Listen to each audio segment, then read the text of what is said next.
43 trabajadores ferroviarios chinos se presentaron en el puerto de Sierra Nevada en 1867 y desaparecieron sin dejar rastro. Sus herramientas y sacos de dormir fueron encontrados abandonados en el lugar de trabajo, pero los libros de contabilidad de la empresa simplemente los marcaron como desertores. No hubo esfuerzos de búsqueda. No hay registros de entierros. Ningún reconocimiento. Durante 80 años, su sacrificio fue borrado de la historia hasta que los arqueólogos negros descubrieron pruebas que reescribirían los libros de texto. Lo que encontraron le hará cuestionarse todo lo que creía saber sobre el progreso. 17 de enero de 1867.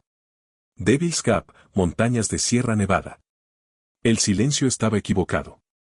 Cuando el supervisor de la Central Pacific Railroad, James Strawbridge, llegó a la obra aquella amarga mañana, esperando encontrar a su cuadrilla china volando granito, se encontró con algo que le heló más que el aire de la montaña. Ordenados montones de picos y palas. Sacos de dormir dispuestos en filas perfectas. Una tetera de arroz aún caliente sobre brasas moribundas. Pero no había trabajadores. 43 hombres habían desaparecido. Strawbridge gritó sus nombres al viento de la montaña. Wong Wei. Chen Da. Asen. Su voz resonó en las paredes de granito y volvió a él vacía. Comprobó los agujeros que habían estado preparando. Quemaduras de pólvora fresca marcaban la pared rocosa, pero las cargas no habían sido detonadas. Parecía que la tripulación se había detenido a mitad de la tarea y se había alejado de todo lo que poseían. Pero algo no cuadraba. Los trabajadores chinos nunca abandonaban sus herramientas. Y lo que es más importante, nunca abandonaban sus pertenencias personales. Strawbridge encontró colgantes de jade, cartas escritas en caracteres chinos y pequeñas cajas de madera con lo que parecían fotografías familiares. Ningún trabajador dejaría esto atrás. No de buena gana. Aún así, cuando Strawbridge regresó al campamento principal esa noche, su informe fue devastadoramente sencillo. Abrió el libro de contabilidad de la empresa y escribió con letra clara, tripulación china, desertores. Sin paga. Esa única línea sería el registro oficial durante 80 años. 43 vidas humanas reducidas a 2 palabras en un margen de beneficios. Desierta. Nada más. El Central Pacific Railroad estaba en el negocio de hacer historia, no preservarla. Estaban compitiendo con la Union Pacific para completar el ferrocarril transcontinental, y cada día de retraso costaba dinero. La desaparición de 43 trabajadores chinos era inconveniente, pero no insuperable. Simplemente contrataron a 43 más. No se organizaron grupos de búsqueda. No se avisó a las familias. No se señalaron tumbas. La empresa confiscó las pertenencias abandonadas como propiedad no reclamada y las vendió para compensar el coste de los trabajadores de reemplazo. Incluso el arroz se distribuyó entre otras tripulaciones. Al cabo de una semana, era como si Wong Wei Min, Chen Da, Liu Xiao y los otros 40 nunca hubieran existido. El ferrocarril siguió adelante, atravesando Devil's Gap con una nueva tripulación a la que dijeron que sus predecesores habían huido a San Francisco. Pero alguien lo recordaría. Alguien siempre se acuerda. En 1947, 80 años después de que aquellos 43 hombres entraran en Sierra Nevada y nunca salieran, un equipo de arqueólogos negros se negó a aceptar la historia oficial. Harían preguntas que nadie se había molestado en hacer en 1867. Excavarían donde nadie se había molestado en mirar. Y descubrirían una verdad tan espeluznante que obligaría a Estados Unidos a enfrentarse no solo a lo que les ocurrió a aquellos trabajadores, sino a la facilidad con la que borramos a las personas que construyen nuestros sueños. El ferrocarril transcontinental conectó un continente. Pero lo que enterró por el camino tardaría 8 décadas en desenterrarse. Wong Wei Min llevaba algo más que herramientas en sus curtidas manos. En el bolsillo más cercano a su corazón, envuelta en un paño aceitado, había una carta de su esposa de la provincia de Guangdong. Estaba embarazada de 8 meses cuando él salió de China, y ahora su hijo estaría caminando. El colgante de jade que llevaba al cuello era de su abuelo, tallado con símbolos que significaban buen viaje a casa. Lo tocaba todas las mañanas antes de ir a trabajar, susurrando la misma plegaria. Déjame vivir para volver a ver a mi familia. Con 24 años y a 11.000 kilómetros de todo lo que había conocido, Wong Wei había llegado a Sierra Nevada con un sueño sencillo. Ganar $26 al mes. Ahorrar todo lo posible. Volver a China lo suficientemente rico como para comprar tierras y dar a su hijo oportunidades que nunca había tenido. Las matemáticas eran brutales pero alcanzables. 2 años de trabajo agotador en las montañas más peligrosas de Estados Unidos equivalían a 20 años de agricultura en China. Pero Wang Wei no estaba solo en sus cálculos. Chen Da ya había hecho este viaje una vez. A los 31 años, era el dinamitero más experimentado de la tripulación, un hombre que entendía la dinamita como otros entienden el arroz o el té. Había trabajado en los ferrocarriles de California durante 3 años, sobrevivido a derrumbes que mataron a hombres más jóvenes y se había ganado el respeto a regañadientes incluso de los capataces irlandeses que le llamaban Charlie porque no podían pronunciar su verdadero nombre. A Chen Da no le importaba. El respeto era el respeto, independientemente del nombre que llevara. Lo que le importaba a Chen Da era que los trabajadores blancos ganaran $35 al mes y los chinos 26. Por el mismo trabajo peligroso. En las mismas condiciones mortales. La diferencia era dinero de vida o muerte, el margen entre enviar ayuda sustancial a casa o apenas sobrevivir. Pero Chen Da había aprendido a tragarse su rabia y a centrarse en lo que podía controlar. La seguridad. La precisión. Mantener a su tripulación con vida el tiempo suficiente para volver a ver a sus familias. El miembro más joven de su tripulación era Liu Xiao, de apenas 19 años, cuyas callosas manos aún temblaban ligeramente cuando manipulaba explosivos. Pero lo que a Liu Xiao le faltaba en experiencia, lo compensaba con algo poco común entre los trabajadores ferroviarios chinos. Sabía leer y escribir en inglés. Todas las noches, a la luz de una linterna, escribía en un diario que pensaba llevarse a su pueblo. Quería documentarlo todo. Las montañas que tocaban el cielo. Los trabajadores irlandeses que compartían su whisky en las noches frías. La forma en que el ferrocarril cortaba la piedra como una aguja la seda. Cuando vuelva a casa, decía Liu Xiao a menudo a los demás, quiero contarles cómo construimos una carretera a través de América. Cómo movimos montañas. Pero fue así quien mantuvo unida a la tripulación. A los 35 años, era viejo para trabajar en el ferrocarril, tanto que le dolía la espalda cada mañana y tenía las manos permanentemente manchadas de negro por las quemaduras de pólvora. Así era el capataz, el hombre que traducía las órdenes de los supervisores blancos y se aseguraba de que su cuadrilla entendiera no solo lo que había que hacer, sino cómo hacerlo de forma segura. Llevaba 6 años en América, más que ninguno de ellos, y había visto morir a demasiados hombres buenos por descuido o por tomar atajos para obtener beneficios. Así tenía un secreto que no compartía con nadie. En su saco de dormir había $347 en monedas de oro, suficientes para llevar a su mujer y a sus 2 hijas a San Francisco. Había escrito la carta 3 veces, pero nunca la envió. El trabajo era demasiado peligroso. El racismo era demasiado duro. Pero cada mes aumentaba la pila de monedas y cada mes volvía a escribir la carta, con la esperanza de que el siguiente día de paga fuera suficiente para justificar el riesgo de traer a su familia a este brutal y hermoso país. Estos 43 hombres procedían de pueblos diferentes, de provincias diferentes, de circunstancias diferentes. Pero compartían el mismo sueño que había impulsado a millones de inmigrantes a América. La creencia de que el trabajo extenuante y el peligro constante eran precios temporales a pagar por un cambio permanente. Que sus hijos vivirían mejor porque sus padres habían sido lo bastante valientes como para dejarlo todo atrás y construir algo que les sobreviviría. Hablaban de su hogar alrededor de las hogueras nocturnas. Wang Wei enseñaba sus cartas a cualquiera que supiera leer chino. Chen Da demostraba cómo manejar la dinamita con seguridad, porque cada hombre que volvía a casa con vida era una victoria contra la montaña. Liu Xiao leía pasajes de su diario, describiendo la puesta de sol sobre los picos de Sierra Nevada con palabras que maravillaban incluso a los trabajadores más curtidos. Y así contaba sus monedas, una a una, soñando con el día en que pudiera enviar a buscar a sus hijas. Ninguno de ellos sabía que el 15 de enero de 1867 sería su última noche alrededor del fuego. Ninguno de ellos sospechaba que sus sueños de volver a casa morirían en un lugar llamado Devil's Gap, donde la compañía valoraba más el progreso que las vidas de los hombres que lo hacían posible. Pero aquella última noche, seguían siendo soñadores. Seguían siendo hombres con familias esperando y futuros planeados. Seguían siendo seres humanos cuyos nombres importaban, cuyas historias merecían ser contadas y cuyo sacrificio permanecería oculto durante 80 años antes de que la verdad emergiera finalmente del granito y la nieve. 15 de enero de 1867. La mañana se presentó amarga y gris, con nubes de nieve que se acumulaban sobre los picos de Sierra Nevada como el humo de un incendio lejano. Así conocía las señales. 20 años trabajando al aire libre le habían enseñado a leer el tiempo como los eruditos leen los libros. Esta tormenta sería mala. De las que sepultan los campos de trabajo durante semanas y convierten las montañas en una tumba blanca. Pero al Ferrocarril Central del Pacífico no le importaba el tiempo. Les importaban los plazos.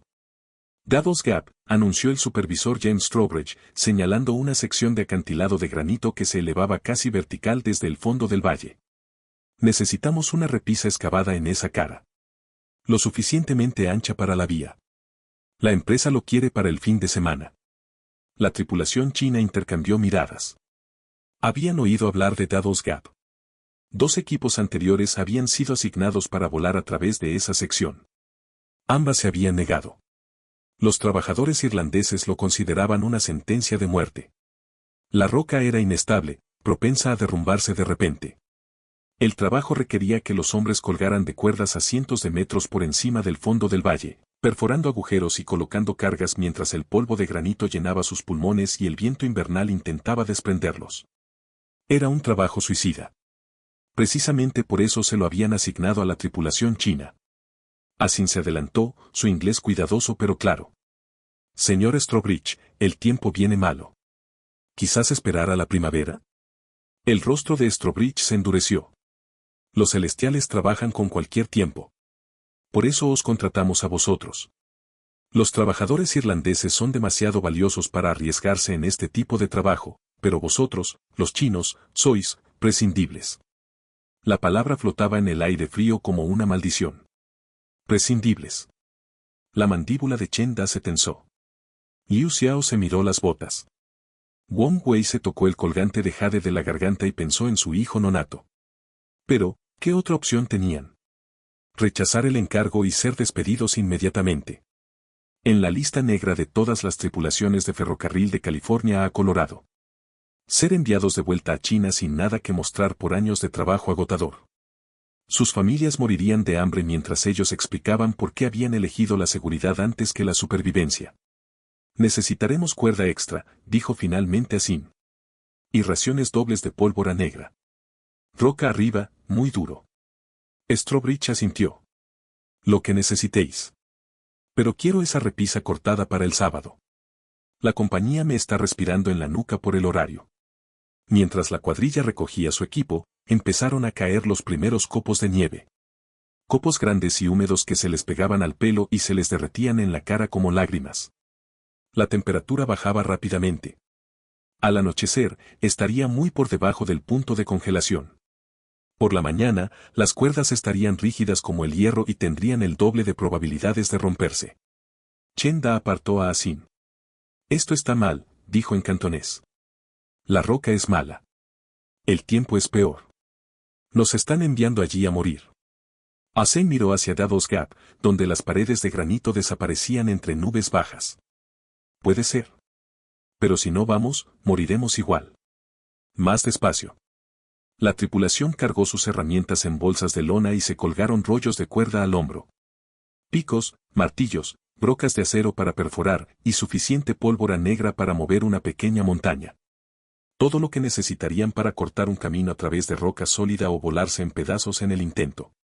Mientras caminaban hacia la brecha del diablo, Liu Xiao sacó su diario y escribió una rápida anotación, 15 de enero de 1867. Hoy voy a volar el acantilado del diablo.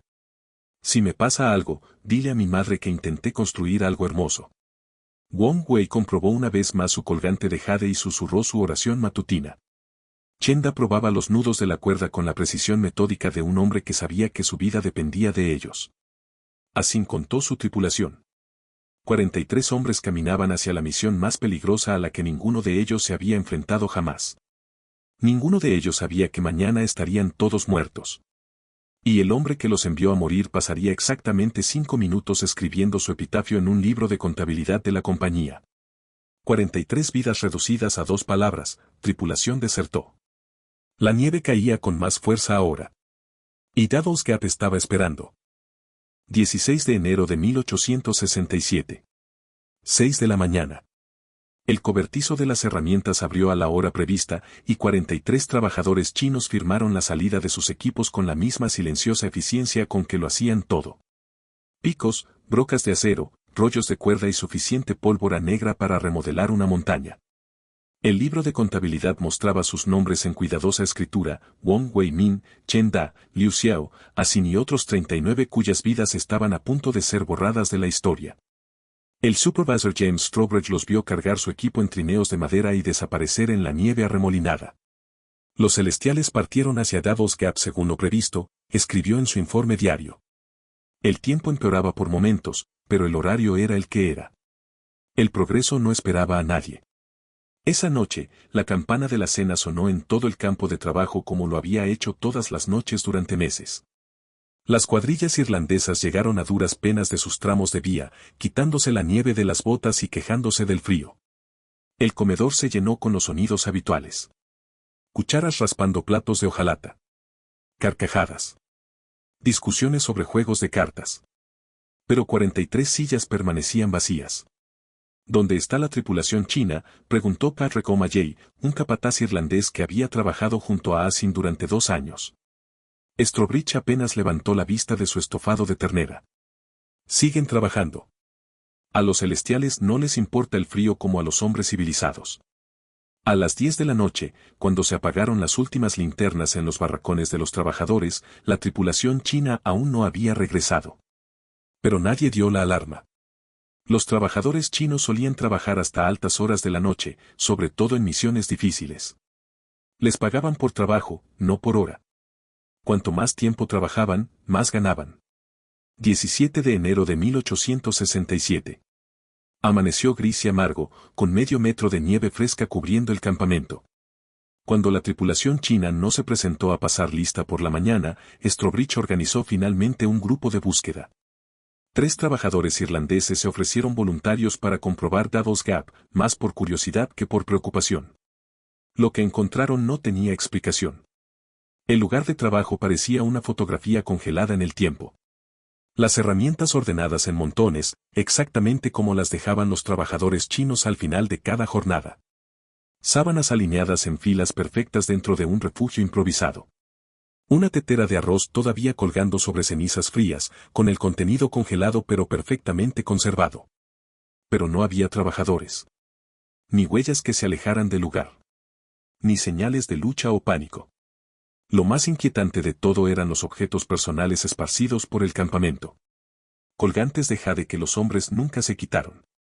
Cartas de familiares en China. Pequeñas cajas de madera con fotografías y recuerdos preciosos. Objetos que ningún trabajador chino abandonaría voluntariamente. Es como si se hubieran desvanecido en el aire, murmuró Sean Kelly, mirando un diario abierto con una entrada fechada el 15 de enero. La escritura estaba en caracteres chinos que no podía leer, pero la fecha era lo bastante clara. El grupo de búsqueda examinó el lugar de la explosión donde había estado trabajando la tripulación. Unos nuevos taladros marcaban la superficie de granito, colocados con precisión y listos para las cargas. El trabajo demostraba la cuidadosa planificación de Asin y la experta técnica de Chen Da. Pero los agujeros estaban vacíos. No había pólvora negra. Ni espoletas. Parecía como si el equipo hubiera preparado todo para la voladura del día siguiente y luego simplemente se hubiera marchado. ¿Pero a dónde? El pueblo más cercano estaba a 40 millas a través de un terreno montañoso traicionero. La nieve tenía 1 metro de profundidad y seguía cayendo. Ningún hombre en su sano juicio intentaría un viaje así a pie, sobre todo sin comida, agua ni ropa de abrigo. Cuando Strobridge llegó al lugar de los hechos, dedicó exactamente 15 minutos a examinar las pruebas. 15 minutos para procesar la desaparición de 43 seres humanos. Luego tomó una decisión. La tripulación china desertó, anunció al grupo de búsqueda. Probablemente se escabulleron a California durante la noche. Ya sabes cómo es esa gente. Sin lealtad. Sin compromiso con el trabajo honesto. Los trabajadores irlandeses intercambiaron miradas inseguras. Habían trabajado junto a estos hombres durante meses. Asin era el capataz más fiable del campamento. Chen Da nunca se perdía un día de trabajo. Liu Xiao ahorraba cada centavo para llevar a su familia a América. Estos no eran hombres que abandonarían sus herramientas, sus pertenencias y sus salarios para escabullirse en una ventisca. Pero Strawbridge era el jefe. Su palabra era ley. Y su palabra era definitiva. Esa noche, abrió el libro de contabilidad de la empresa y escribió la anotación que quedaría como registro oficial durante 80 años. Tripulación china, desertó. Sin paga. Herramientas y pertenencias confiscadas como propiedad de la compañía. 43 vidas. 2 palabras. Caso cerrado. El silencio en Davos Gap duraría hasta 1947, cuando alguien finalmente hizo la pregunta que debería haberse hecho en 1867, ¿a dónde fueron realmente? La comunidad china de Sacramento no aceptó el silencio como respuesta. Cuando la noticia de la deserción les llegó 3 semanas después, las familias exigieron respuestas. 43 hombres no desaparecen sin dejar rastro. 43 hombres no abandonan los ahorros de toda una vida y sus preciadas pertenencias para desaparecer en medio de una ventisca. Pero el ferrocarril central del Pacífico tenía una historia, y se aferraban a ella. Los trabajadores chinos no son de fiar, dijo el portavoz de la compañía, Charles Crocker, al periódico Sacramento Union. Van y vienen a su antojo. No tienen sentido del compromiso con la empresa americana. Cuando el primo de Wong Wei-min viajó desde San Francisco para investigar, fue rechazado en la oficina del ferrocarril. No hay constancia de ningún Wong Wei-min, le dijo el empleado, a pesar de que los registros de empleo mostraban claramente su nombre. Quizás se ha equivocado de compañía. Las familias reunieron sus escasos ahorros y contrataron a un investigador privado, un antiguo sheriff llamado Thomas McCreary que prometió averiguar la verdad. M.C. Creary pasó 2 semanas en las montañas, siguiendo todas las pistas e interrogando a todos los trabajadores. Lo que descubrió debería haber desencadenado una investigación masiva. Los objetos personales encontrados en Davos Gap no estaban simplemente abandonados. Fueron arreglados. Colocados deliberadamente. Como si alguien hubiera revisado las posesiones de cada hombre y las hubiera colocado para exhibirlas. M.C. Creary encontró colgantes de jade por valor de más de un mes de salario, monedas de oro que representaban años de ahorros y cartas que los hombres habrían muerto protegiendo. Ningún trabajador chino deja su jade, escribió M.C. Creary en su informe a las familias. Sería como dejar su alma. Pero cuando M.C. Creary intentó entrevistar a Strawbridge, fue recibido por la seguridad del ferrocarril y escoltado fuera de la propiedad de la empresa. Cuando intentó examinar los registros de empleo de la empresa, le dijeron que habían sido mal archivados. Cuando pidió a las autoridades locales que investigaran, el sheriff William Morrison, cuyo sueldo se complementaba con dinero del ferrocarril, se negó a abrir un caso. 43 chinos decidieron volver a San Francisco, dijo Morrison a M.C. Creary. No es delito cambiar de opinión sobre un trabajo. El encubrimiento fue sistemático y minucioso. Los registros de la empresa fueron alterados. Las declaraciones de los testigos desaparecieron. Los trabajadores que cuestionaban la historia oficial eran trasladados a lugares de trabajo distantes o despedidos por comportamiento poco fiable. El mensaje era claro: si no haces preguntas, conservas tu empleo. Lo más devastador de todo fue que las pertenencias confiscadas como propiedad de la empresa se vendieron en subasta para compensar el coste de los trabajadores de reemplazo. Colgantes de jade que habían pasado de generación en generación acabaron en manos de comerciantes locales. Las cartas escritas en caracteres chinos se quemaron como basura extranjera. Incluso el arroz se distribuyó entre otras tripulaciones. En 6 meses, era como si Wong Wei-min, Chen Da, Liu Xiao, Asin y otros 39 nunca hubieran existido. Se contrató a nuevos trabajadores chinos para sustituirlos, y a estos hombres se les contó una historia que les perseguiría el resto de sus vidas: no seáis como la última tripulación. Huyeron como cobardes y lo perdieron todo. El ferrocarril siguió adelante. La brecha del diablo fue volada y despejada por una nueva cuadrilla que trabajó bajo guardia armada y nunca hizo preguntas sobre los hombres que vinieron antes que ellos. El progreso se reanudó. Los beneficios continuaron. Pero en el barrio chino de San Francisco, en las pensiones y asociaciones familiares, la historia seguía viva. Susurrada alrededor de las mesas. Compartida en cartas enviadas a China. Transmitida a los niños que crecerían sabiendo que sus padres y tíos habían construido el ferrocarril de Estados Unidos y desaparecido en sus montañas. Pasarían 80 años antes de que alguien con poder escuchara esos susurros. Y lo que oyeran lo cambiaría todo. 80 años es mucho tiempo para guardar un secreto. Lo suficiente para que mueran los testigos. Lo suficiente para que las pruebas se desmoronen. Lo suficiente para que la verdad se convierta en folclore, y el folclore en susurros, y los susurros en silencio. Pero en el barrio chino de San Francisco, algunos susurros nunca murieron. La señora Chen Li tenía 93 años cuando le habló por primera vez a su bisnieto de su antepasado. Chen Da, el maestro dinamitero que podía mover montañas con dinamita y nunca perdió a un hombre por un descuido con los explosivos. Se fue a construir el ferrocarril, le dijo, con una voz fina como el papel pero firme. Nunca volvió a casa. La empresa dijo que había huido, pero Chen Da nunca huía. Nunca dejaba sus herramientas. A 3 manzanas de allí, en un sótano donde habían vivido y muerto 4 generaciones, la familia Wong guardaba un altar. Fotografías descoloridas. Incienso quemado todos los domingos. Y un colgante de jade que, de algún modo, había vuelto a sus manos 50 años después de desaparecer en Devil's Gap. Nadie preguntó cómo. Algunas preguntas eran demasiado peligrosas para responderlas. Estas no eran las únicas familias que llevaban fragmentos de la historia. Por toda California, desde Oakland hasta Los Ángeles, las familias chino-americanas conservaban fragmentos de la verdad del mismo modo que sus antepasados habían conservado semillas durante las hambrunas. Un nombre aquí. Un detalle allí. Suficiente para mantener vivo el recuerdo, pero nunca para demostrar lo que realmente ocurrió.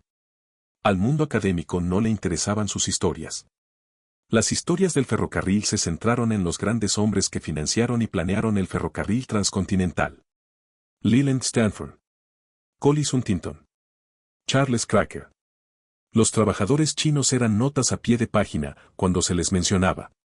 Los libros de texto los llamaban mano de obra oriental fiable, como si fueran máquinas y no hombres. La profesora Elizabeth Wu intentó cambiar esta situación en 1963. Una historiadora de Stanford cuyo abuelo había trabajado en los ferrocarriles, pasó 3 años recopilando historias orales de familias chino-americanas. Documentó nombres, fechas e historias que nunca habían aparecido en ningún registro oficial. Cuando presentó su investigación para su publicación, el Comité de Revisión Académica la rechazó. La historia oral no es fiable, le dijeron. El folclore no es erudición. Los expedientes de Wu acumularon polvo en un archivo universitario, junto con otros cientos de intentos de documentar lo que realmente les ocurrió a los ferroviarios chinos. La historia oficial era demasiado conveniente para cuestionarla. Demasiado rentable para cambiarla. Pero los archivos saben preservar la verdad, incluso cuando el mundo quiere olvidarla. En 1985, un joven estudiante de posgrado llamado David Chen se topó con la investigación de Wu mientras buscaba algo totalmente distinto. Fotocopió todo lo que pudo y comenzó su propia investigación. El trabajo de Chen llamó la atención del Dr. Harold Kem, un historiador oral de la Universidad de Berkeley especializado en recuperar relatos suprimidos. Juntos empezaron a cartografiar las historias, a buscar patrones, a buscar conexiones entre familias que nunca se habían conocido pero que contaban historias extraordinariamente similares sobre los mismos 43 hombres. En 1995, habían reunido lo que creían que era una lista completa de nombres. 43 trabajadores chinos que desaparecieron de Devil's Gap en 1867. 43 hombres a cuyas familias se les había dicho que eran desertores y cobardes. 43 historias que habían sobrevivido a 80 años de borrado sistemático. Pero las historias no son pruebas. Los recuerdos no son pruebas. Y el mundo académico seguía exigiendo algo más que el testimonio de familias afligidas. Eso cambiaría en 1947, cuando un tipo diferente de académico decidió que algunas verdades eran demasiado importantes para dejarlas enterradas en el granito y la nieve de las montañas de Sierra Nevada. El Dr. Clarence Washington había dedicado su carrera a desenterrar verdades que los poderosos querían mantener enterradas. Como uno de los primeros arqueólogos negros en conseguir una plaza en la Universidad Howard, entendía lo que significaba que borraran tu historia, que minimizaran tus contribuciones, que redujeran tu propia existencia a notas a pie de página en las historias de otras personas. Cuando la investigación de David Chen pasó por su mesa, Washington reconoció algo familiar. El borrado sistemático. Los desmentidos oficiales. La forma en que 43 vidas humanas habían sido descartadas como mano de obra oriental poco fiable y archivadas como equipo dañado. Esto parece un encubrimiento, dijo Washington a su compañera de investigación, la doctora Sarah Chan Williams, de la Universidad de Berkeley. Ella era nieta de un trabajador del ferrocarril y había pasado 20 años recopilando las historias que los académicos se negaban a tomar en serio. Juntos formaron el equipo arqueológico más improbable de la historia de Estados Unidos. Un profesor negro de Howard. Un historiador chino-americano de Berkeley. Un estudiante de posgrado cuyo bisabuelo había susurrado historias sobre Devil's Gap. Y la señora Chen Li, que ahora tiene 98 años y sigue insistiendo en que su antepasado fue asesinado, no abandonado. La Fundación Nacional de la Ciencia estuvo a punto de rechazar su solicitud de financiación. La historia oral no es base suficiente para una investigación arqueológica, señaló el comité de revisión. Pero Washington tenía aliados en lugares inesperados. El movimiento por los derechos civiles había abierto puertas y cambiado mentalidades. En las universidades de todo el país se planteaban preguntas sobre la importancia de la historia de quién y quién podía contarla. En julio de 1947, exactamente 80 años después de la desaparición, el equipo de Washington llegó a Devil's Gap con un radar de penetración terrestre y la determinación de descubrir la verdad. Lo que descubrieron en la primera semana lo cambió todo. El radar reveló enormes alteraciones subterráneas directamente debajo del lugar de la explosión donde había estado trabajando la tripulación china. No eran los patrones aleatorios que cabría esperar de desprendimientos naturales de rocas o avalanchas. Excavación deliberada. Algo había sido enterrado allí. Esto es una fosa, dijo Washington a su equipo, mirando las lecturas del radar. Una fosa común. La excavación llevó 6 semanas de minucioso trabajo. Capa a capa, descubrieron pruebas que confirmaban los peores temores de las familias y los secretos más oscuros de la empresa. 43 conjuntos de restos humanos, dispuestos uno junto al otro en cuidadosas hileras. Objetos personales enterrados con los cadáveres, colgantes de jade, monedas chinas, cartas escritas con tinta borrosa. Y el diario de Liu Xiao, conservado en tela engrasada, con anotaciones que se interrumpieron bruscamente el 15 de enero de 1867. Pero eran las pruebas forenses las que contaban la verdadera historia. Cada esqueleto mostraba signos de trauma explosivo. No del tipo que se esperaría de una explosión accidental o un accidente minero. Estos hombres habían sido asesinados por una explosión deliberada, colocada para maximizar las bajas, programada para eliminar testigos. Fueron asesinados, dijo el Dr. Chen Williams, sosteniendo un fragmento del diario de Liu Xiao. A todos ellos. Y luego enterrados para ocultar las pruebas. La última prueba se encontró en una caja metálica enterrada aparte de los cadáveres. Documentos de la empresa que James Strawbridge creía haber destruido. Órdenes de los ejecutivos de Central Pacific. Cálculos financieros que mostraban que matar a la tripulación china era más barato que pagar sus salarios. Instrucciones para encubrir la masacre. 43 hombres no habían desertado. Fueron ejecutados por exigir condiciones de trabajo más seguras y salarios justos. Y su asesinato había sido planeado, financiado y encubierto por una de las empresas más célebres de Estados Unidos. Tras 80 años de silencio, la verdad hablaba por fin desde el granito y la nieve de Devil's Gap. 15 de agosto de 1947. 80 años y 7 meses después de que 43 trabajadores chinos desaparecieran de Devil's Gap, sus familias celebraron por fin el funeral que se les había negado durante casi un siglo. La señora Chen Li, que ahora tiene 98 años y acudió a la ceremonia en silla de ruedas, colocó un colgante de jade sobre la tumba de su antepasado. Chen Da, susurró en cantonés, ya puedes descansar. Todo el mundo sabe que no huiste. El descubrimiento de Devil's Gap conmocionó al mundo académico y a otros ámbitos. Las historias del ferrocarril que habían celebrado el triunfo del ingenio americano se vieron de repente obligadas a enfrentarse a una verdad más oscura. El ferrocarril transcontinental no solo se había construido con mano de obra china. Se había construido con sangre china. El equipo del Dr. Clarence Washington publicó sus hallazgos en el American Journal of Archaeology, pero el verdadero impacto vino de las propias familias. Durante 80 años habían cargado con la vergüenza de unos antepasados tachados de desertores y cobardes. Ahora podían decir su verdad con pruebas que la respaldaban. La empresa Central Pacific Railroad había sido absorbida por otras corporaciones décadas antes, pero las familias presentaron demandas de todos modos. No por dinero, sino por reconocimiento. Para que se admitiera oficialmente que sus antepasados habían sido asesinados, no abandonados. para que sus nombres quedaran limpios en los registros históricos. Las batallas legales duraron 3 años, pero en 1950 un juez federal dictaminó que la compañía ferroviaria y sus sucesores eran responsables de la masacre de Devil's Gap. Se ordenó a la empresa pagar un monumento conmemorativo en el lugar y financiar becas para los descendientes de los trabajadores ferroviarios chinos.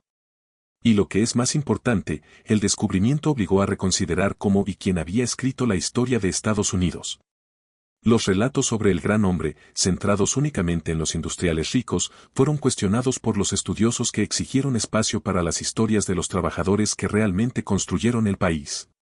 Sarah Chan Williams se convirtió en la primera profesora chino-estadounidense titular del Departamento de Historia de la Universidad de Berkeley. Su metodología de la historia oral, antes tachada de folclore poco fiable, se convirtió en una herramienta habitual para recuperar relatos reprimidos en todas las comunidades étnicas. La colaboración entre académicos negros y chino-estadounidenses creó un modelo de coalición académica que influiría en la investigación de los derechos civiles durante generaciones. Ambas comunidades comprendieron lo que significaba que sus contribuciones fueran borradas de los registros históricos. Pero tal vez el impacto más profundo se produjo en las propias familias. Linda Wong Chen, tataranieta de Wong Wei-min, se encontraba en Devil's Gap en 2017, exactamente 150 años después de la masacre. Cogió a su hijo en brazos y le habló de su antepasado, que murió construyendo el ferrocarril de Estados Unidos. Tu tatarabuelo no fue un desertor, le dijo. Fue un héroe que murió luchando por los derechos de los trabajadores. Y ahora todo el mundo lo sabe. El monumento conmemorativo de Devil's Gap lleva 43 nombres en caracteres ingleses y chinos. Los visitantes pueden leer las anotaciones del diario de Liu Xiao, ver fotografías de los objetos encontrados junto a los cadáveres y comprender que el progreso basado en silenciar verdades incómodas no es progreso en absoluto. El ferrocarril transcontinental sigue cruzando Sierra Nevada, transportando mercancías y pasajeros por el continente que Wong Wei-min y su tripulación ayudaron a unir. Pero ahora los viajeros conocen el coste real de esa conexión. Y conocen los nombres de los hombres que lo pagaron. ¿Qué otras verdades hay enterradas bajo las historias que nos contamos sobre el progreso estadounidense? ¿Qué otras familias siguen esperando que se reconozcan los sacrificios de sus antepasados? Háganos saber su opinión en los comentarios. Dale a me gusta y suscríbete para conocer más historias ocultas que poderosos intereses intentaron borrar para siempre. Los 43 trabajadores chinos que entraron en Devil's Gap en enero de 1867 demostraron que las empresas estadounidenses asesinaban a su propia mano de obra antes que pagar salarios justos o proporcionar condiciones de trabajo seguras. Su ejecución masiva puso al descubierto un sistema tan despiadado que mataba a los inmigrantes por organizarse y, en última instancia, transformó nuestra forma de entender el verdadero coste del progreso estadounidense a través del poder de la arqueología, que ningún blanqueamiento corporativo podría silenciar para siempre. El colgante de jade de Wong Wei-min, enterrado durante 80 años, reveló por fin la masacre que los varones del ferrocarril murieron intentando ocultar. Los muros de granito que ocultaban el asesinato sistemático se convirtieron en monumentos a la persistencia de las familias que se negaron a aceptar las mentiras oficiales sobre la deserción de los trabajadores. ¿Cuántos otros trabajadores inmigrantes yacen bajo suelo estadounidense con sus asesinatos disfrazados de salidas voluntarias? ¿Qué ocurre cuando las empresas y el gobierno conspiran para eliminar a los trabajadores que exigen dignidad? ¿Puede sobrevivir el capitalismo cuando organizarse por la seguridad se convierte en una sentencia de muerte? Déjanos un comentario a continuación. ¿Crees que el asesinato corporativo de trabajadores organizados sigue ocurriendo hoy en día? Pulsa el botón me gusta, suscríbete y activa las notificaciones para recibir más investigaciones que demuestran que la verdad es más duradera que el granito.